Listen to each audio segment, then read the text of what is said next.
Okay, now before we begin, I want to make sure that you are going over to renewedhomestead.com/shop and checking out our new homemade deodorant.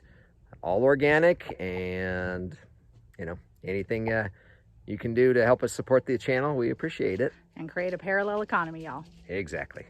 Now enjoy the video. Well, hey everybody, welcome back to the Renewed Homestead. Ben, Denise, and this is Charlotte. And we're not at the homestead. We're at Charlotte's homestead. We're out visiting our friends. They are here now from Arizona, and we wish they were a little closer to us, but they're still close. Far closer than Arizona, right? That's true. So, anyway, so Denise, what are we doing here today? Well, we actually brought them some chickens, and we'll show you the chickens we brought them just to get started, and we're going to walk around, and they're talking about how they can use chickens, and they're talking about possibly getting goats or sheep, so we're going to walk around and just kind of look at everything and talk about talk about what we've done, what they could do, things that they might be able to utilize from a permaculture, more permaculture standpoint. Yeah. And Charlotte, is it cold? It is. Can you see my jacket? It's very cold. I should wear my other shoes. It's supposed to be warm, but we're just a few days away from Thanksgiving, and it could be colder. But, yeah, we've got a warm up this week. We'll be in the 50s, so it's definitely a lot warmer than it has been. And an amen from Rooster. All right, let's go take a look around. All right. The straw is, so. Yeah, I got gloves on.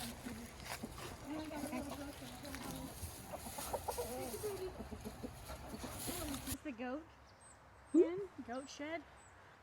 It does have two areas. They also had a donkey that they kept out here. So I'm thinking we could clean it out. I don't know. I might get a donkey. I might not because of my dog. I don't know. Yeah, your donkey will kill your dog if the dog is anywhere near. So you'll want to be careful about that. Yeah. So here's the like an open space, I guess, where they can be in here. I don't really know how. Let's see, look at this. Repurposing old phone poles. Oh, it is, isn't it? It is. It is. And cement in there. I got in the other side just a little bit ago, and yeah. And I'm assuming this is a feeding thing. Maybe Yep. throw a bale of something in there. Yeah, it looks like a feeder, doesn't it? Yep, That's pretty it does. high off the ground, though. Well, if they had goats in here, so the goats can stand underneath. Goats will stand up and eat on their hind legs, and that that's true. keeps it up off the ground. Jump in there. That's probably the other reason it's so high, to keep them from standing in it. And then have the enclosed area. And there's some old watering. And you've got manure in here and straw. You could definitely pull this out and make a compost pile for the chickens. This would be great. And then break it all down, put it in your garden next season. Cool. So, yeah, this is great. Have all this manure and straw. Yeah, Chris was saying, oh my God, it's full of manure. And I said, well, that's good. Not this, but this area in general. Yeah. And I said, Denise and Ben said manure's good. It is. It is. Yeah. Homestead Gold. And their original home was at the very, very top. It's an old trailer. Oh, okay. We saw other neighbors. I was hoping they're going to haul away.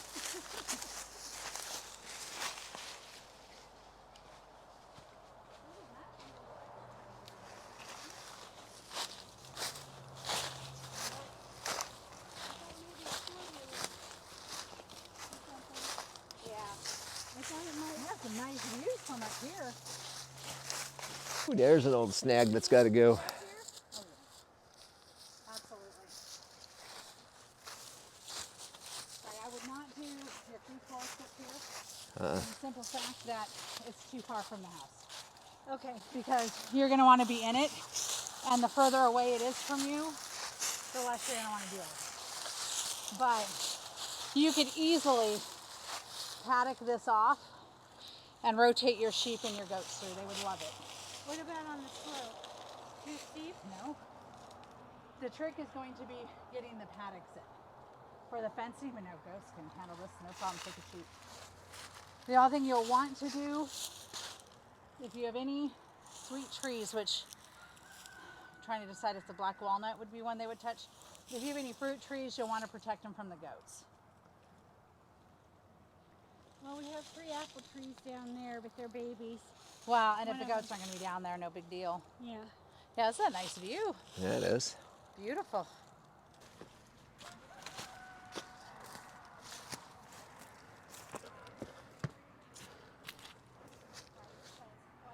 Okay, this is a problem.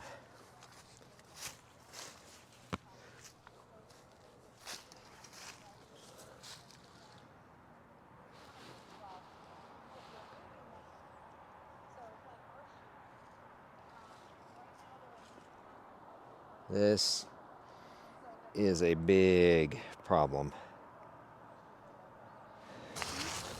And then it's going to heal the land. So as you move the ruminant animals through here, you're going to get beautiful grasses, and you're going to get rid of a lot of the weeds. Now, So it'll become a beautiful area. Can you do paddocks inexpensively, like where if you're not like cheap, but do you have to get some kind of pre-made whatever stuff where you're paying a lot of money, or can you build them? No, you can build them. So what I would recommend here, since you have a fence up here, you are going to have to build a fence, because the perimeter fence is extremely important because you want to keep your animals clean, right? Yeah. But the paddocks, you can actually use what we call polywire or poly rope, which is electrified, right? You could run a couple of strands, so when they hit it, they're not going to go over it because it's electrified.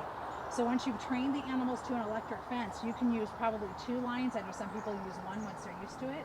So each of these paddocks could be 1 or 2 lines of poly rope or polywire. Now, do you have a video on that? We don't yet. We're working on it right now. We're almost ready. All right. But yeah, it wouldn't be hard. So you would basically, run electricity to the polywire or poly rope, whatever you get, and then you're going to basically put the string around where your paddocks are going to be. So like here, I would make a bigger paddock because it's steep, right? But up here, you could do smaller paddocks and just rotate them every couple of days or whatever you decide to do, because like I said, it's going to heal the land, but more importantly, your neighbors are going to be feeding hay far before you are. So they're having to feed hay starting usually September, October. You probably won't need to feed hay once this gets healthy, so probably January, February. Probably starting in January. So. Do you think I would be able to keep hay in that goat pen area? Yep. Oh yeah. I don't have a pretty. Now that donkey barn would be perfect for it. You just need to keep the weather off of it. Yeah. But The other side of it would be good. yeah, but yeah, let's go up to the top. There's something we need to talk about. Uh-oh. Yeah, I'm gonna pull a page from Marty Rainey. So they've got the road up here, and they've got the drainage running to the back of the hill, towards the hill, which is correct. That's all built right. But if we come down here, that drainage has to go somewhere when it rains, right? All right, so on that side of the road, right behind the girls, is where the drainage pipe comes through. And then it comes right through here. And there's a 10-foot, well, about an 8-foot drop down to the bottom. But the other problem is that drain, if we get a big flood and it decides to hop that, it's going in your back door. Yeah, that's a good point. Marty Rainey, you ever watch the Rainey Homestead Rescue? Yeah. Yeah, he had an episode where a couple had basically the exact same situation, where every time it flooded, that water, it didn't follow the little channel that it's created on its own when it just trickles along. It actually broke through and was flooding down to their house. So I don't know exactly what I would recommend. Probably if you could maybe get some big boulders like this down in there so the water breaks on that and then follows the channel down out onto the pasture. But if we get a good flood, because it hits the top of the mountain, runs down the side of the mountain to the road, then it's going to channel right through here. And I'll bet next rainstorm you watch this, I'll bet you get a good spout coming out. I mean, I'm not trying to scare you or anything. It's just something to be aware of, because if that rain starts, if you get a really heavy rain. You can see the valley here, right? If you're on top, you can see the valley going here where the water's going down. If somehow we could channel it into that valley, down on the side into the creek. Yeah. Does that make sense? Yeah, because you can see where it gets down. I'm pointing on the camera too. It gets down to a certain point there, and then starts to kind of, just work its way down lightly. But I'm just more concerned than when I saw this pointing right towards the house. It's like, yeesh. Water's powerful. In fact, let me step down here to show you how high this is, if we can. I mean, that's head level, so that's a 5-foot drop right there. mean, I can see where they put some bags in here to try to create a break, but it's obviously jumping right on over and hitting here and then I would feel much better breaking after across. pointing this way. Not sure what it is. She's a I think porcupine. it's just this bush. Might be. Oh. I'm sure it's just seeds. See, it drug you all the way across there and got you all messed up.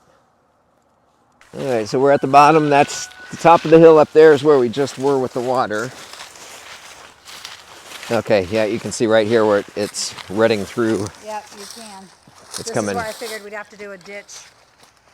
Yeah, looks like it's working its way down to these rocks, and because it looks like it's washing out around like there, right in there, and then down. And that's probably what this gravel is. Yeah, so if we can get Not sure where. kind of a temporary, I guess a better way to say is like a creek that would go down and flow into the water, then the water's going to flow that way. The best you can do is direct it. I mean, we can retain it with the swales and stuff, but we've got to get it directed. Well, there's a perfect spot for your permaculture orchard, hun. Oh yeah. Charlotte, there's your permaculture. Right there. The food forest. Food forest. Both. That side. I'd do both. You could do both. You could put trees here, but it might affect the fence. Well, I would I focus guess on that side. and the animals too, but the others. I'd focus on that side, right there. Oh man, you used to have a bridge. What's that? Yeah, you guys had an old bridge. So when they sold it off, they obviously put in a culvert for you and took away the bridge, but that's an old bridge. I would be recovering that wood for... Heck yeah. Oh wow, you got a swimming hole. Yeah, they do. How pretty is that? That's beautiful. That'd knock me out stone cold to sleep listening to that. What, does it say what it is? Red, golden, delicious. Oh, there you go. So we'll need to get, so what I would recommend, I'll get you some comfrey. It's not going to come up to the spring anyway, so it doesn't matter when you plant it. Cardboard around, because what happens is the grasses will come up and they're going to steal nutrients from your trees. So you want to get cardboard around to block out the grasses from coming up. Then after the cardboard, you're going to get compost and you're going to put it down. Compost will help fertilize the tree. And then you're going to put a whole bunch of wood chips so the grass can't come through and it can all start to break down. And then we'll plant comfrey, probably one here, one about the same distance away from the tree. And then as it comes up, you'll basically chop those leaves, drop it, drop, and it will fertilize the tree for you. You can also feed comfrey to the chickens to give them minerals. And actually, it will actually act as a compost accelerator too, so when you have a compost pile, you can put comfrey in there. Cool. Yeah. All right. So this is black raspberry here. This is yummy. So when they come up in the spring, eat them. They're so good. This is my food forest. There you go.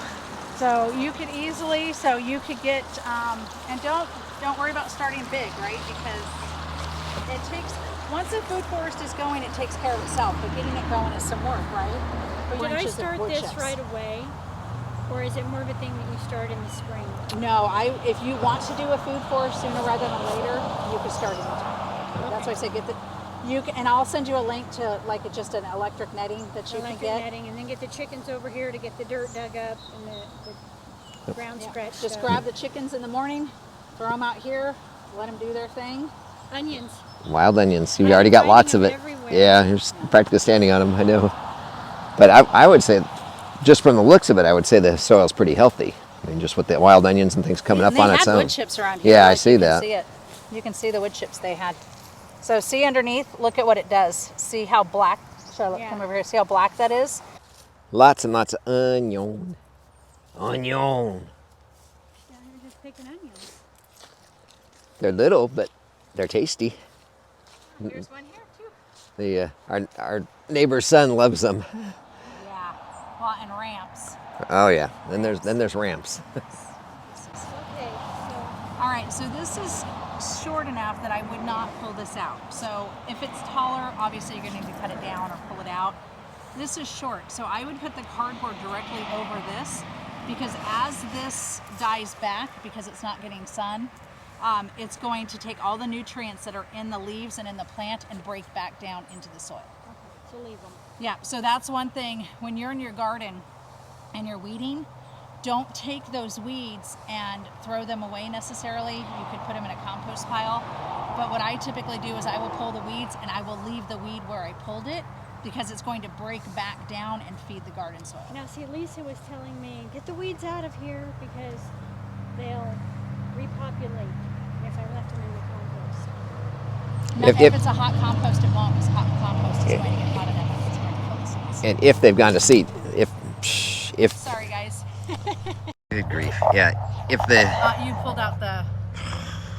Hold on, guys. Technical difficulties. okay, we're gonna try this. All right. There's no phone case on here, so it's very slick. Hi, sorry, y'all. Technical difficulties. So, you were talking about the seeds from the weeds, right? Oh, yeah, she was saying, she was wanting me to like dig all the weeds out of the compost. And of course, she's a novice too. So our thinking was that if you threw the weeds in there, then you're basically allowing them to regrow.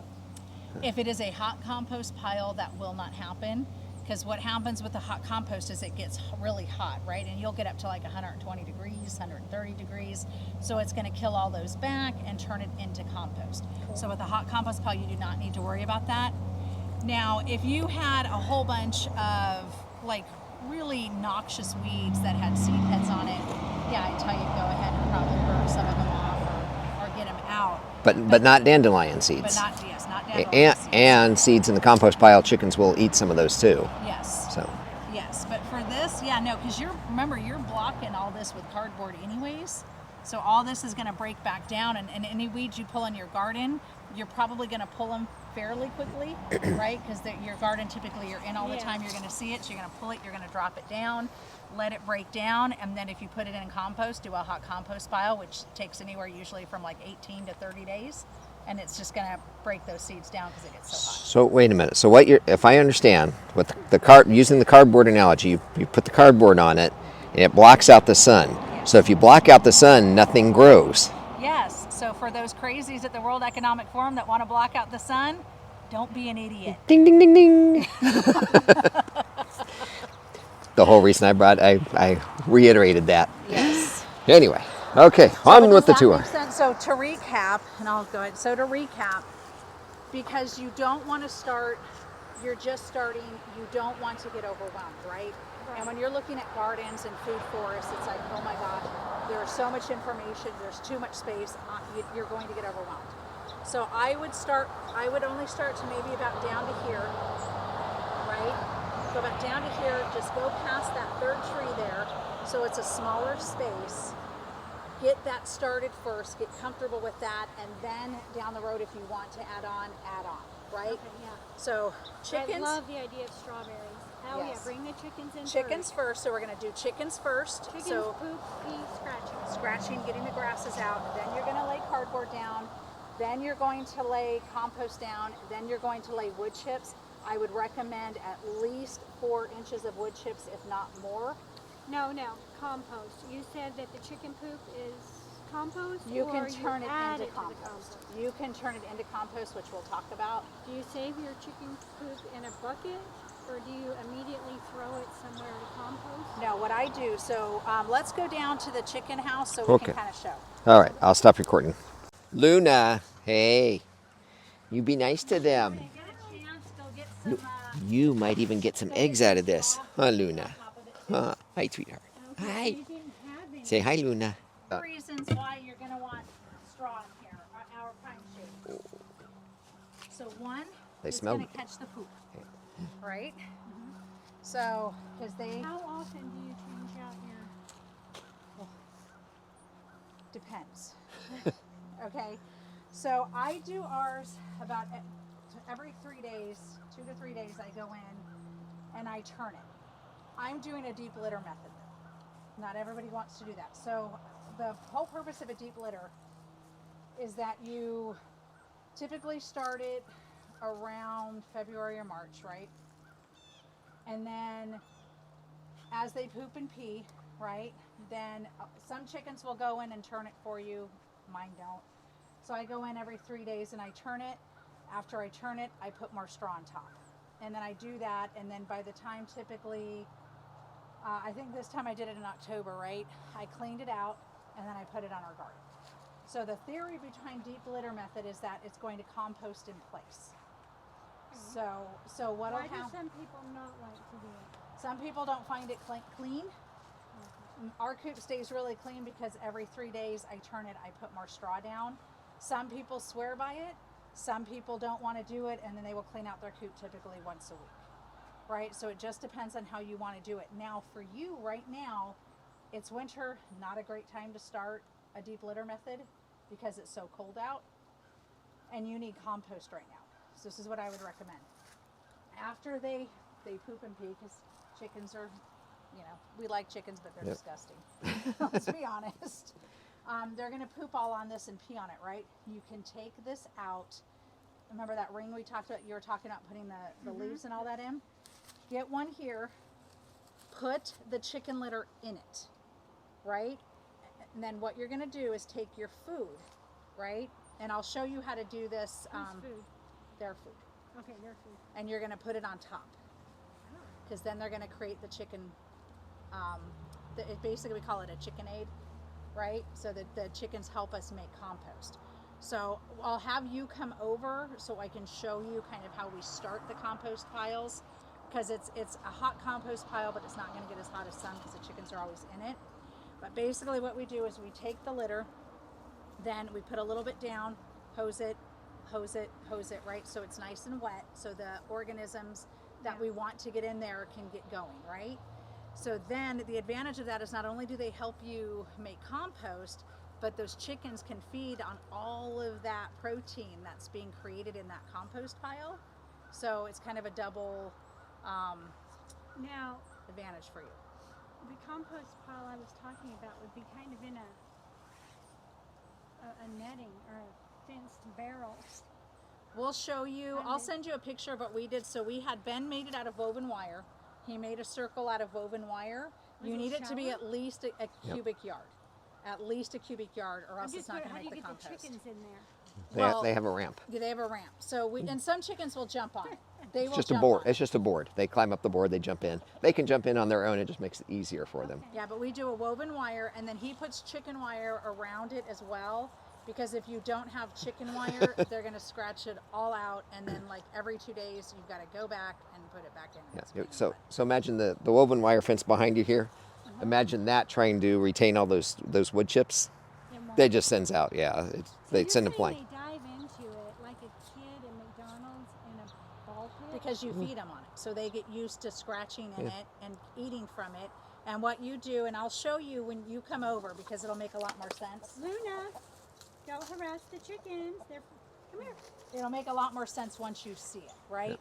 So what happens is you create this compost pile, then I get their food wet, right? I dump it on top, they eat it, and then they scratch through and eat all of the organisms that are in the compost pile. So not only are they helping you to create compost, they're getting extra protein from it, so you don't have to feed them as much. And then what we do about, I'd say every 5 days or 6 days, I will go in and I will turn that compost pile. So say the pile is here, I will move it to here, and I will move the compost pile so it moves back and forth. It aerates it. And Yeah. aerates it, because organisms need oxygen just like we do, right? Yeah. Now you might also find that chickens tend to sleep in the same spot, so that means they're going to poop in the same spot. So you might not have to clear everything out like every single day, since you're not doing the hot compost right now. You might be able to just scoop that area, get that out, and throw some fresh over that area. When you come over, I will show you what we're doing with the deep litter method. Right now it's not composting all that well because it's so cold, but it's starting to, there's parts of it that are starting to break down. And a lot of people like the deep litter method because it's warm. As it hot composts, it gets warm, so it keeps the coop a little bit warmer. Oh, cool. So yeah, but I'll show you that, and then I'll show you how we do our compost pile, because I know right now it's not going to make any sense, right? You're like, well, okay, I kind of get it, but I don't really get it. We've I do better by Yeah. doing. I I cannot look at a drawing. Yeah. What do you call the drawings for a house? Oh, plans. The blueprints. Blueprints, yeah. I can't look at that and go, oh my God, this house is going to be amazing. Right. Yeah. I just like, do you have pictures? Right. Yeah, that's me. I'm visual. I'm a visual. So yeah, I would love that. That would be fantastic. Yeah. So you come over and we'll show you how we do it. But right now you need compost. So this is a quick way that you can start getting compost going. Okay. All right, as we bid the sun adieu on another beautiful day in the Blue Ridge Mountains, we want to take a moment to thank Chris and Charlotte for having us over to their new homestead. It's a beautiful property, and we appreciate our viewers coming along and just seeing how we do things, and and the advice that we have for Chris and Charlotte as they get things set up, things we've learned, and mistakes more importantly that we've learned. But hopefully they can learn from those and not make the same mistakes. But anyway, anything else for... No, we were going to actually wrap up at Chris and Charlotte's, but we got busy talking and got in the car and went, oh, oops, we forgot to wrap up the video. Time got away from us very quickly, so we had to rush home and move the sheep, of course, and all the other fun stuff that we do in the evening. Yeah, so we're going to take you along to move the sheep next time we do it, because we want to talk a little bit about what we're doing and why we're changing it up just slightly right now. Yeah. Frankie. Photobomb by the kitty. So, all right. Well, hope you enjoyed. Hope you learned something. Make sure you're giving us a thumbs up and make sure you're subscribed. We've got, again, more people saying, hey, I got unsubscribed. So, and smash that like button. Yeah, smash the like button. Or put your thumb back. Not everybody can do that. All the way back. Oh. Anyway. All right, everybody. Take care. God bless. We'll see you on the next video. Get the pets spayed and neutered. Bye. Bye, y'all.